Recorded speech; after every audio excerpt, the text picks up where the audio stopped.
Kepada adik-adik usia 20-an yang baru masuk alam pekerjaan, dengar apa saya punya nasihat ni, sebab saya waktu dulu tak ada orang bagi tahu. Jadi menggagau lah cari hala tuju hidup. Yang pertama sekali, bila kau masuk dunia pekerjaan, nombor satu kau kena faham, kerja bukan untuk kaya. Kerja makan gaji memang tak boleh kaya. Yang ini semua kena faham betul-betul. Bukan apa, kalau tak kau punya expectation tak betul, nanti kau akan jadi stres. Kalau nak kaya, kau kena buat bisnes. So supaya kau tak stres, kerja ni 3 tahun, 4 tahun yang pertama adalah tempat untuk kau menimba pengalaman, bukan untuk make money. Terutamanya dalam dunia pekerjaan. Selalunya kau akan tengok orang-orang yang stable dalam dunia pekerjaan, usia dia orang dah 40 ke atas. Itu memang hakikat dan realiti. Sebab kau tak boleh expect kau baru habis belajar, kau boleh terus dapat income 5 angka dalam dunia pekerjaan. So memang macam tu. So 3 tahun pertama kau belajar.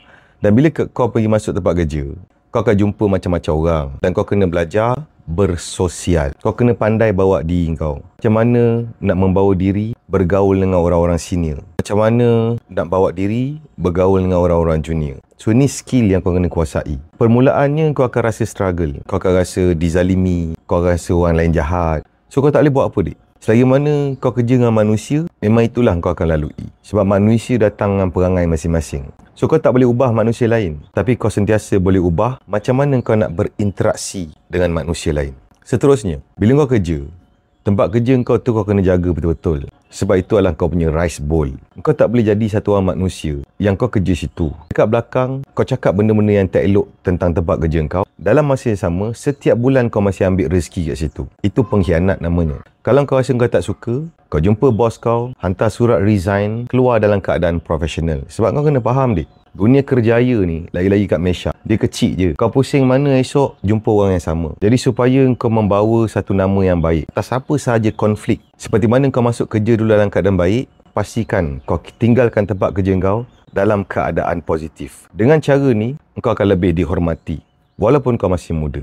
Seterusnya, jangan luahkan perasaan kau tentang apa sahaja kezaliman yang kau rasa kat tempat kerja. Sebab kau akan membuatkan orang lain ataupun mungkin bakal majikan, mungkin bakal partner, mungkin orang yang nak bagi kau peluang, orang lain akan rasa takut nak ambil kau.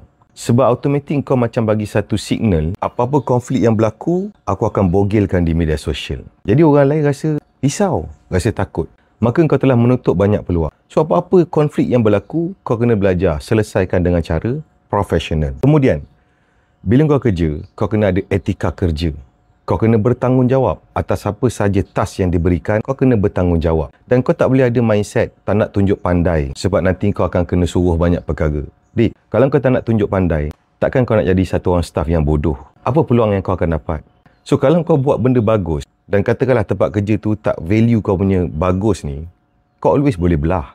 Dan kalau kau jadi manusia bagus, sikit pun kau tak rugi. Sebab kau akan membawa bagus kau tu ke mana-mana sahaja kau pergi. So kau jangan ada mindset macam tu. Dan kau kena ada ability untuk say no. Katakanlah kau dapat task yang bukan tugas kau. Ada 2 mindset. Pertama, mindset tak kisah. Aku ambil je semua job sebab aku nak belajar. Sebab kau tak rugi, kau belajar benda baru. Kedua, katakanlah kau rasa banyak sangat job membuatkan kau stres, kau tak boleh perform kepada kerja hakiki kau. Kau boleh say no.